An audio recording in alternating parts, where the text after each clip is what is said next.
तब्बल 15 वर्षांनंतर सोलापूर शहरात राष्ट्रीय जनगणना प्रक्रिया सुरू होत असून यंदा ही जनगणना पूर्णपणे डिजिटल पद्धतीने पार पडणार आहे। महापालिकेने शहराचे सुधारित 8 झोन तयार केले असून प्रत्येक झोनसाठी चार्ज ऑफिसर नियुक्त करण्यात आले आहेत।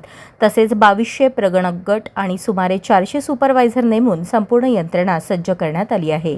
या जनगणनेत घरगणना आणि प्रत्यक्ष जनगणना असे 2 टप्पे असणार आहेत। प्रत्येक प्रगणक गटात साधारणतः 150 कुटुंबांचा समावेश असून अतिरिक्त 10% गट राखीव ठेवण्यात आले आहेत। मास्टर ट्रेनरचे प्रशिक्षण पूर्ण झाले असून 31 फील्ड ट्रेनरही तयार करण्यात आले आहेत। फील्ड ट्रेनर 8 व 11 एप्रिल रोजी विविध विभागात डेमो देणार आहेत। त्यानंतर पुढील महिन्यात घरोघरी जनगणनेची प्रक्रिया सुरू होणार आहे।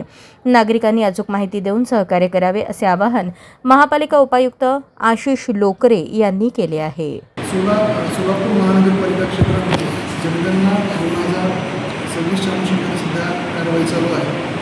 या जनगणना प्रक्रियेमध्ये संपूर्ण शहरामध्ये जवळपास 2200 प्रगणकांची निर्मिती आपण केलेली आहे। या 2200 प्रगणकात आपण वेगवेगळे प्रगणक नेमून प्रगणक गटामध्ये प्रक्रिया आपण राबवणार आहोत। या प्रक्रियेमध्ये जो पहिला भाग असतो तो म्हणजे की चार्ज ऑफिसर नियुक्तीचा तो टास्क पूर्ण झालेला आहे।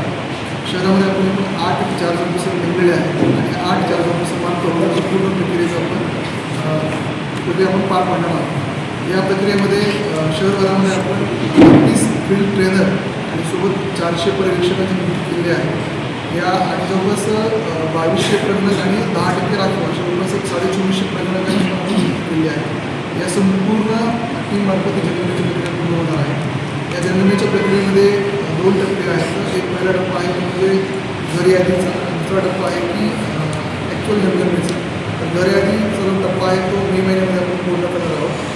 या टप्प्यामध्ये मे आणि जून महिन्यामध्ये आपण पहिल्या टप्प्यामध्ये साधारणतः पहिले 15 दिवस जे आहे ते सेल्फ इनोव्हेशनचा पार्ट आहे। त्याच्यामध्ये नागरिक स्वतःसुद्धा जनगणनेच्या अनुषंगाने माहिती भरू शकतात आणि फक्त त्यांचं ती प्रक्रिया झाल्यानंतर त्याच्या माध्यमातून त्यांना जो ID मिळेल तो क्रमांक मिळेल, त्या क्रमांकाचं व्हेरिफिकेशन ही प्रगणकामार्फत केलं जाईल। प्रक्रिया पूर्ण घेतली जाईल।